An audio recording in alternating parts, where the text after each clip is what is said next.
Bueno, muchachos, buenas tardes, noches. Bienvenidos a este nuevo tiempo de estudio bíblico. Eh, Hoy nos corresponde estudiar el capítulo 11 11. y 12 del libro de los Hechos. Y veníamos hablando, vimos una parte del versículo 11 donde, terminamos el capítulo 10 donde Pedro visita la casa de Cornelio, ¿cierto? Que era un soldado del Imperio Romano, y allí por medio de la enseñanza del Evangelio, entonces ellos son llenos del Espíritu Santo y Pedro recibe una enseñanza, y es que no solamente los judíos eran beneficiarios, por así decirlo, de la llenura del Espíritu Santo y del perdón y del arrepentimiento por parte de Dios, sino que Dios realmente, Jesucristo, había muerto por toda la humanidad.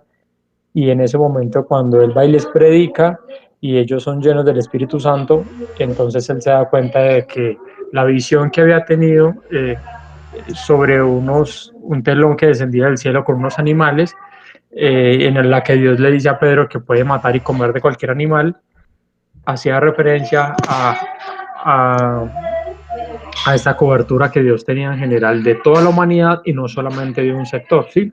Digamos que el ejemplo era que con base en la ley los judíos solo podían comer cierto tipo de animales que eran considerados como puros, ¿cierto? O denominados kosher. En la tradición judía hay un listado de alimentos que son denominados kosher, y de hábitos y una cantidad de cosas. Y el resto de animales son considerados impuros. La visión que entonces vio Pedro no estaba relacionada directamente con los animales y el alimento, sino realmente con la exclusión que ellos hacían del resto de personas que no eran judías para con los beneficios que Dios vino a entregarnos. Entonces, en el capítulo 11, nos damos cuenta ya que Pedro tiene que ir a rendir cuentas a Jerusalén a los demás discípulos. Y mire cómo empieza el asunto. Mi rey, ¿dónde está el bebé? Yo se los amo. Bueno, miremos cómo empieza el capítulo 11 del libro de los Hechos. Se titula en la Reina Valera contemporánea, a los que la puedan seguir en esa versión. Dice, informe de Pedro a la iglesia de Jerusalén. Dice así: oyeron los apóstoles y los hermanos que estaban en Judea que también los gentiles habían recibido la palabra de Dios. Y cuando Pedro subió a Jerusalén, disputaban con él los que eran de la circuncisión, diciendo, ¿por qué has entrado en la casa de hombres incircuncisos y has comido con ellos? Entonces Pedro comenzó a contarles por orden lo que sucedió, diciendo, entonces les hace todo un resumen de lo que había sucedido, como Dios en visión le había mostrado lo que debía hacer, a dónde debía ir. Y finalmente termina diciéndoles que mientras él les explicaba el Evangelio, en el versículo 15, saltemos hasta allá porque finalmente les relata lo mismo que ya vemos en el capítulo 10, el versículo 15 dice, y cuando comencé a hablar, cayó el Espíritu Santo sobre ellos también, como sobre nosotros al principio. Entonces me acordé lo dicho por el Señor cuando dijo, Juan ciertamente bautizó en agua, mas vosotros seréis bautizados con el Espíritu Santo. Versículo 17 dice, si Dios pues les concedió también el mismo don que a nosotros, que hemos creído en el Señor Jesucristo, ¿quién era yo que pudiese estorbar a Dios? Entonces, oídas estas cosas, callaron y glorificaron a Dios diciendo, de manera que también a los gentiles ha dado Dios arrepentimiento para vida. Resulta que en la tradición judía o en la ley judía se considera, a cada recién nacido había que circuncidarlo.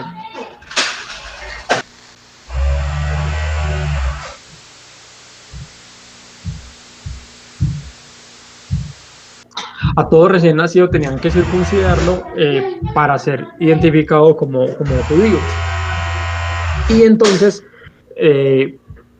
vemos que cuando Pedro llega nuevamente a los discípulos, ellos le recriminan el hecho de por qué él primero había estado reunido con personas que no eran judías, es decir, gentiles. Los gentiles somos nosotros, los que no somos judíos, y el resto, el gentío, y además que no son circuncidados. Entonces Pedro les explica que realmente Dios amplió su cobertura y que no solamente a los judíos les dio el beneficio de arrepentirnos y de ser salvos y llenos del Espíritu Santo, sino que a todo el que crea en el Señor por medio de su palabra, entonces tiene acceso a la llenura del Espíritu Santo y a la salvación por medio de la muerte de Jesucristo. En eso, digamos que concluye esa historia. Ahí continuamos con el versículo 19. Dice, se titula La Iglesia de Antioquía. ¿Listo?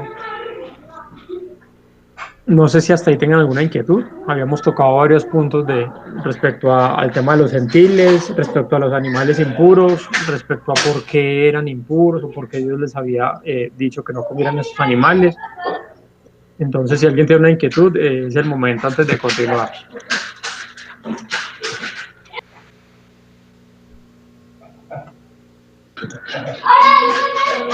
¿No? ¿Todo bien? Ok. No, yo creo que está bien, sí, está bien claro hasta el momento todo.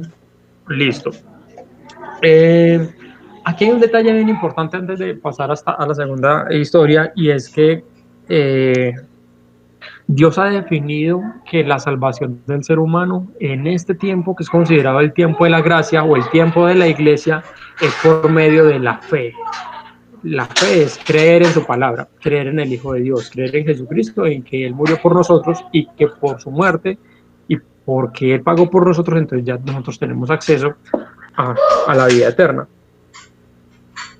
Hay una historia contada por Jesucristo que se llama la historia de Lázaro y el hombre rico, ¿sí? Esta no es una parábola, sino una historia, ¿sí? Jesucristo en esta historia menciona personajes que realmente existieron y menciona lugares que él describe que realmente existen, y con base en esa historia les da una enseñanza. Les voy a comentar brevemente de qué se trata la historia.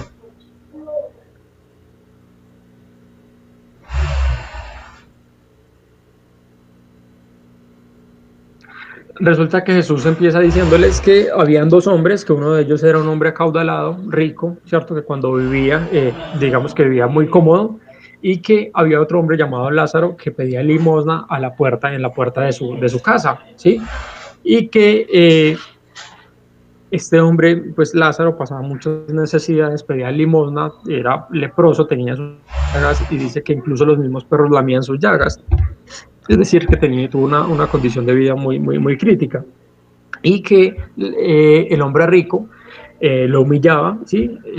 Lázaro le decía que por lo menos le permitiera comer de las migajas que caían de su mesa, y el hombre rico le decía, pero entonces, ¿qué van a comer mis perros? ¿Cierto? Es decir, lo humillaba de una manera muy, muy fuerte. Y resulta que Jesús cuenta en la historia que los dos hombres murieron y que descendieron al centro de la tierra, y que uno de ellos quedó en un lugar de tormento, que era el hombre rico, y el otro de ellos quedó en el Edén o en el paraíso con el padre Abraham, que es el hombre que es conocido como el padre de la fe. Jesucristo cuenta en su historia que este hombre rico, en su padecimiento, puede ver al otro lado de un abismo que separaba estos dos lugares a Abraham y ve a Lázaro, ¿sí? Y desde allá llama y le dice: Padre Abraham, pide a Lázaro, permítele a Lázaro que moje su dedo para que venga y moje mi lengua, porque tengo sed, ¿cierto? Y estoy en aflicción. Y Abraham le dice que eso no es posible, que de este lado no se puede pasar al otro, ni de este a donde ellos están. Y que así como él mientras estaba en vida gozó de ciertos privilegios y ciertos beneficios, en este momento pues ya era, digamos que castigado o le era dado, digamos que el fruto de sus obras. Mientras que a Lázaro, que había padecido en vida, entonces en ese momento ya era consolado, ¿sí? El hombre rico, entonces, entendiendo lo que Abraham le dice, permite entonces que uno de tus ángeles vaya y hable con mis hermanos, porque tengo 5 hermanos, y que les avise y les diga que realmente este lugar sí existe, que el padecimiento sí existe, que la vida eterna existe en el paraíso y en el padecimiento, para que ellos crean y para que no tengan que venir aquí donde yo estoy. Y Abraham les dice, a los profetas y a Moisés tienen. Y luego le dice que aunque se levantare uno de entre los muertos, ni siquiera así ellos iban a creer. ¿Sí? En eso termina la historia, y esto se los cuento porque a lo largo de la historia de los hechos hemos visto que empiezan a suceder una cantidad de manifestaciones y de hechos sobrenaturales. ¿Sí? Vimos cómo fue la conversión de el etíope cuando está leyendo la palabra, y luego Felipe aparece y le explica lo que él está leyendo, y luego él entiende, después de entender lo que él estaba leyendo, entonces decide bautizarse. Vimos la conversión de Saulo, en la que él va camino a Damasco a perseguir a los cristianos. Saulo, un hombre conocedor de las Escrituras y de la ley de Dios, en ese momento que se encuentra con Jesucristo, entiende realmente que el Dios en el que creía es el mismo Jesucristo, y que ya no debe seguir persiguiendo a la iglesia, sino que antes debe convertirse en uno de ellos. Estos hombres, digamos que finalmente se convierten a Dios porque entienden todo lo que ellos habían leído, ¿sí? Pese a que de pronto no tenían el entendimiento o el significado de toda la ley de Dios en ese momento. Digamos que después de que les explican o después de que tienen un encuentro con Jesucristo, entienden el propósito y se convierten a Dios. ¿Listo? Es decir, por medio de la palabra. Vemos también en el libro de los Hechos que, a pesar de que esa es una de las formas, también muchos se convirtieron al cristianismo por las obras o las señales que hicieron los discípulos. Por ejemplo, cuando Pedro y Juan sanan al cojo que está en la puerta de la Hermosa, ¿cierto? Lo levantan, y entonces este leproso que llevaba casi 15 años, dice la palabra, pidiendo limosna allí, después de ser sanado, entra con ellos al templo, y dicen que muchos de los que estaban reunidos en ese momento se convirtieron. Luego Pedro da su sermón y dice la palabra que se convirtieron como más de 3,000. Luego da otro nuevo sermón después de que lo encarcelan y luego lo liberan, entonces da otro sermón y nuevamente se convierten muchas más personas. Les decía que Dios propiamente puede y tiene la capacidad para hacer una obra sobrenatural, una manifestación sobrenatural por medio de la cual todos quedemos, digamos que deslumbrados y sin ninguna duda que realmente Él es Dios, ¿cierto? Pero que Él ha decidido en este tiempo que sea por medio de su palabra y la fe en ella, la forma en la que nosotros podemos acceder al Padre. ¿Listo? Hay un pasaje que dice así, está en el libro de Efesios. Dice Efesios 2, del 8 al 9. Se los voy a leer también en la Reina Valera contemporánea. Dice Efesios 2, del 8 al 9. Dice: ciertamente la gracia de Dios los ha salvado por medio de la fe. Esta no ha sido de ustedes, sino que es un don de Dios, ni es resultado de las obras para que nadie se vanagloríe.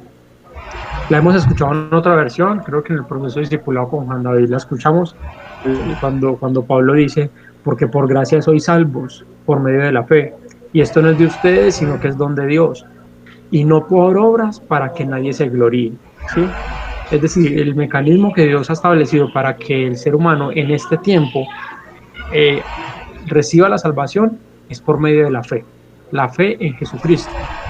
Si bien Él tiene, como les digo, la facultad para hacer un milagro sobrenatural, aparecerse, una imagen, cualquier cosa, como lo hizo en el Antiguo Testamento tantas veces, como lo hizo en el tiempo de Jesucristo, en este tiempo ha definido, como cuenta Jesucristo en la historia de Lázaro y el hombre rico, que sea por medio de la Escritura la forma en la que el cristiano tiene acceso a su salvación, en que el ser humano tiene acceso a su salvación. Esto se los digo porque también hace unos días, hablando con alguna persona que visitábamos, nos decía, si Dios realmente tiene la intención de que yo conozca de Él y que yo sea salvo, Él va a hacer algo. Él se me va a manifestar, Él va a aparecer, Él va a hacer algo sobrenatural. Y en ese momento lo único que se me vino a la mente fue decirle, Él ya lo hizo. Hace 2000 años lo hizo. Murió. Y la palabra dice que resucitó. Y no va a volver a morir y no va a volver a resucitar para que solamente usted decida creer en Él. Es el suceso más grande que ha pasado en toda la historia de la humanidad y no va a volver a suceder, ¿sí? Es decir, que si seguimos esperando un evento sobrenatural, me parece que cuando Jesucristo dice, que cuando Abraham dice, aunque se levantare uno de entre los muertos, ni siquiera se iban a creer, creo yo personalmente que está haciendo referencia a Jesucristo. Y en este tiempo sucede así, ni aunque se levantó uno entre los muertos, muchos de nosotros creemos, ¿cierto? Por la dureza del corazón.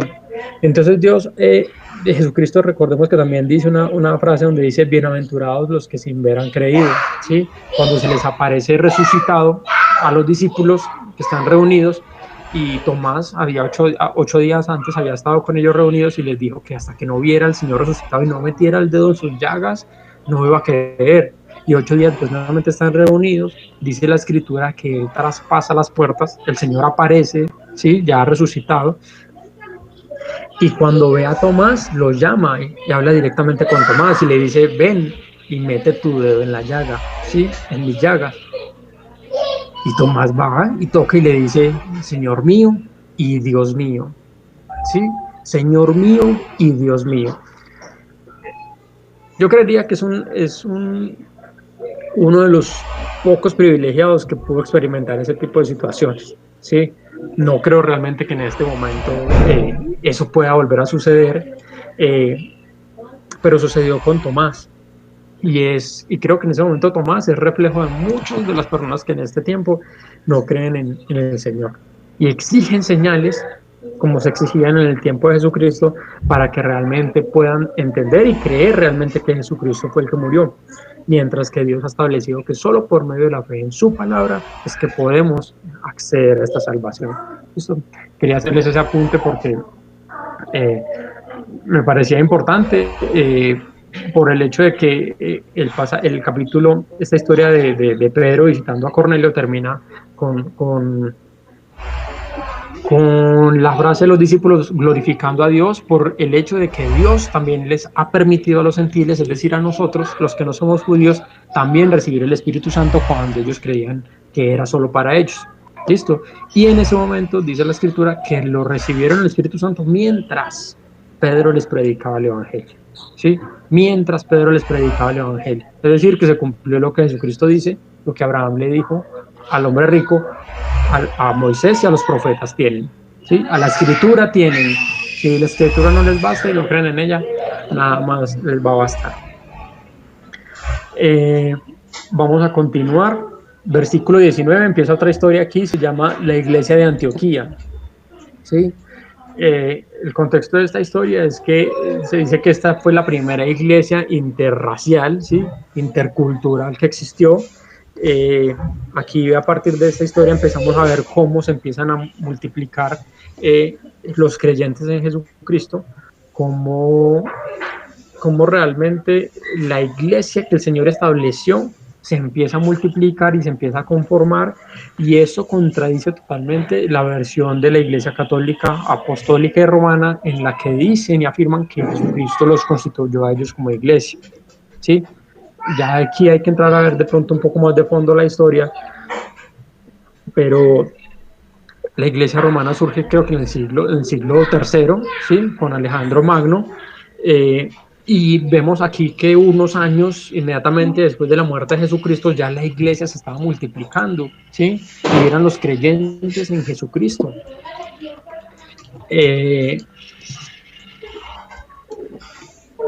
La historia empieza diciendo, versículo 19, ahora bien, los que habían sido esparcidos a causa de la persecución que hubo con motivo de Esteban, recordemos que a Pedro lo apedrearon y después de ahí todos fueron dispersados, pasaron hasta Fenicia, Chipre y Antioquía, no hablando a nadie la palabra, sino solo a los judíos. Mire que todavía habían muchos que solamente les predicaban a los judíos. Versículo 20.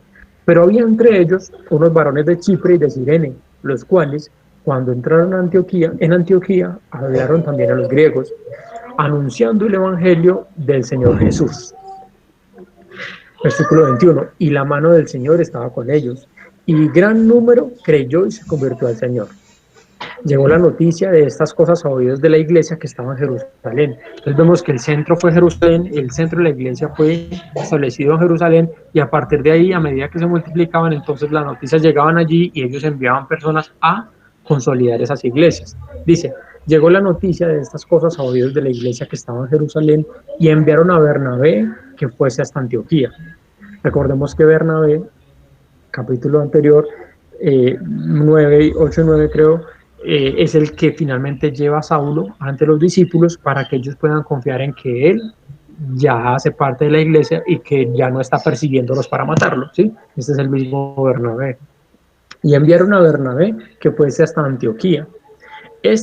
Cuando llegó y vio la gracia de Dios, se regocijó y exhortó a todos a que con propósito de corazón permaneciesen fieles al Señor, porque era varón bueno y lleno del Espíritu Santo y de fe, y una gran multitud fue agregada al Señor. Mire aquí que nos están hablando de que había un personaje, dice, había entre ellos, el versículo 20, había entre ellos unos varones de Chipre y de Cirene, los que enseñaron la palabra en estas regiones. Hay un detalle allí, es que hay una religión que es la religión de los mormones, y resulta que la religión de los mormones, que es una secta, a pesar de que dicen basarse en la Biblia, ellos dicen que los cristianos nos hacen falta algo, y es que dicen que no tenemos el sacerdocio, ¿sí?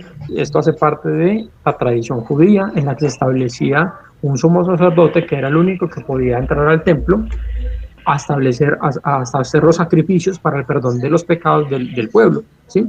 Y que esta persona tenía que entrar en perfecta santidad, o si no, caía muerto, inmediatamente entrara. Dicen los mormones que el cristiano no tiene el sacerdocio que fue dejado por Jesucristo a los apóstoles, y que por eso ellos ahorita sí son la verdadera religión, porque hubo un ángel que se le apareció al Señor, no recuerdo el nombre exactamente, el señor de apellido Smith, no sé si Rubén recuerda el nombre, José Smith, es que se llama José Smith en Estados Unidos. Un ángel se le apareció y le dio una nueva revelación de unas escrituras. Entonces dice que a ellos se les fue dado, les concedido el sacerdocio que fue perdido después de los discípulos hasta estos tiempos, ¿sí? Y que aquí nuevamente se retoma la historia de la iglesia. Y esto obviamente es contradictorio con la Biblia en la que ellos dicen creer, porque mire que aquí el versículo 20 nos habla de que propiamente no eran los discípulos, ¿sí? los que Jesucristo había nombrado, los 12, los que estaban predicando en esas regiones, sino que los que se sumaban a la iglesia ya eran considerados como discípulos, y asimismo tenían la facultad para enseñar el evangelio. Mire que el versículo 24 dice, porque era varón bueno y lleno del Espíritu Santo y de fe, y una gran multitud fue agregada al Señor. Lo están describiendo, ¿sí? No dicen quién es, ni siquiera el nombre. Normalmente cuando la escritura habla acerca de uno de los discípulos, coloca su nombre, y no era ninguno de ellos, simplemente pudo haber sido uno de los que se agregó a la iglesia y en ese momento fue a predicar. ¿Listo? Versículo 25. Después fue Bernabé a Tarso para buscar a Saulo, hallándole y le trajo a Antioquía. Fue Bernabé a Tarso a buscar a Saulo, hallándole le trajo a Antioquía. Y se congregaron allí todo un año con la iglesia y enseñaron a mucha gente, y a los discípulos se les llamó cristianos por primera vez en Antioquía. Este es el nombre de donde surge el remoquete o el apodo que se nos tiene en este momento a nosotros de cristianos, ¿sí? Esto no fue inventado, realmente está en la misma escritura, y el cristianismo es un ismo, obviamente, pero habla de el seguidor de Jesús, no del que asiste a una iglesia cristiana, sino del que sigue los pasos del Señor Jesucristo. Versículo 27. En aquellos días unos profetas descendieron de Jerusalén a Antioquía, y levantándose uno de ellos llamado Agabo, daba a entender por el Espíritu que vendría una gran hambre en toda la tierra habitada, la cual sucedió en tiempo de Claudio. Espérenme, gordo. Bueno, gordo, gracias. Bueno, ¿le quedó bonito?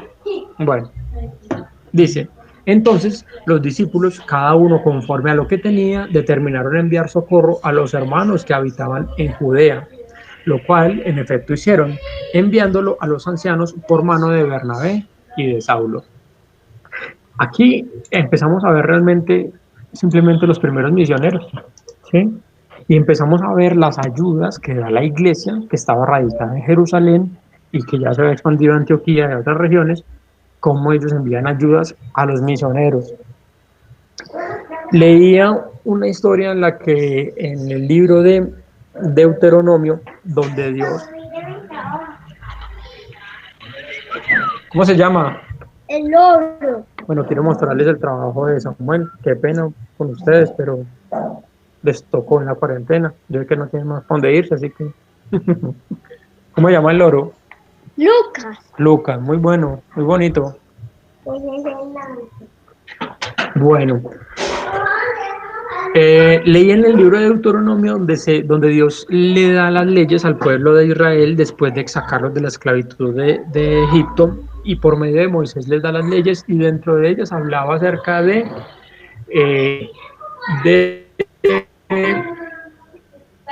los levitas, ¿sí? De los levitas, o el libro de Deuteronomio. Déjenme verifico. Sí, allí se les hablaba de que, bueno, hay que los contextualizo respecto a eso. Resulta que se habían establecido 12 tribus, ¿sí? Y procedentes de los herederos o de la descendencia de Abraham, de Isaac y de Jacob, ¿cierto? Y resulta que una de esas 12 tribus se denominó la tribu de Leví, ¿cierto? Es decir, los levitas. Y resulta que de esas 12 tribus, solo esa fue escogida para el servicio del sacerdocio. Y el sacerdocio tenía como finalidad esa que les acabo de comentar ahora, de que solamente ellos podían acceder a la presencia de Dios en representación de todo el pueblo. Resulta que los levitas no tenían derecho a tener posesiones.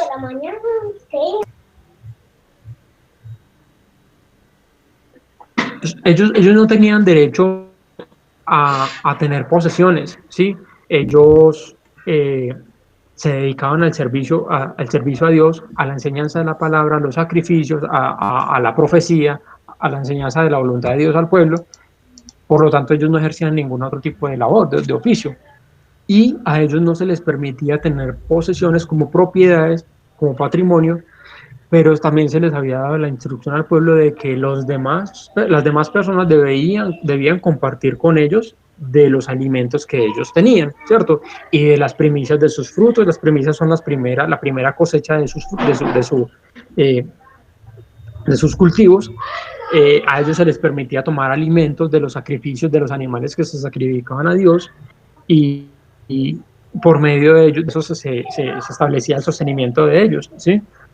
Es decir, que Dios les concedió el derecho de sostener lo que el pueblo daba, dado que ellos habían sido dedicados a la labor de servir a Dios y de ministrar al pueblo por medio de la palabra de Dios. ¿Listo? ¿Por qué les cuento esto? Porque en el libro de los Hechos finalmente vemos cómo eso que había sido un mandamiento de Dios para el pueblo de Israel vuelve nuevamente y se cumple en ese tiempo. Y las personas que habían sido enviadas para enseñar el evangelio en otras regiones, en ese momento estaban siendo ayudadas por la misma iglesia, como haciendo las veces de estos sacerdotes. Si bien el sacerdocio ya no está vigente, ¿sí? Ya realmente con la muerte de Jesucristo, la palabra habla de que cuando el Señor murió, el velo que separaba o delimitaba el acceso de las personas o del sumo sacerdote al lugar santísimo, que era la presencia de Dios, el velo se rasgó en dos, dando a entender o simboliza que ya todos teníamos acceso a la presencia de Dios y que ya no había necesidad de rituales. Es decir, que el sacerdocio como tal ya no estaba vigente y ahora el sumo sacerdote solamente es Jesucristo. Sin embargo, a los que son dedicados a la enseñanza de la palabra de Dios y que ese es su oficio, Dios les ha concedido el derecho de vivir de eso mismo, ¿sí? Y obviamente esto tiene que ver con una pregunta que me hizo Luis hace algunos días acerca del diezmo, ¿sí? Uno de los propósitos del diezmo tiene que ver con el sostenimiento de las personas que se dedican tiempo completo a la enseñanza de la palabra, ¿cierto? Ese es uno de los propósitos.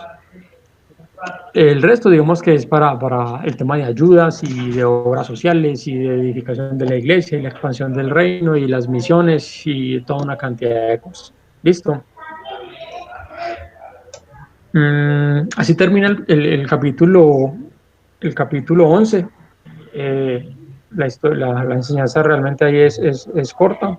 Vemos que finalmente todos los que son llenos en ese momento del Espíritu Santo tienen la facultad para enseñar el Evangelio a otras personas, de que no necesariamente cuando una persona va a enseñar el Evangelio tiene que ir a abrir una iglesia, ¿cierto? Física y establecer un ritual y toda una ceremonia para enseñar la palabra de Dios, sino que como sucedía en la iglesia de los Hechos, en las propias casas uno puede hacer la enseñanza, hacer los grupos, tener comunión con los hermanos, perseverar en el partimiento del pan y en las oraciones, como dice la palabra. Y de pronto ya las personas que se dedican de lleno al pastorado son las que obviamente están llamadas a establecerse en una iglesia como tal y recibir obviamente demandar su sustento de hecho. Listo. Voy a dejar este capítulo hasta allí. No sé si alguien tiene algún comentario, alguna pregunta, alguna inquietud, algo que tengamos que resaltar. Rubén, de pronto. Caro. Laurita o Juancho, ¿alguna inquietud?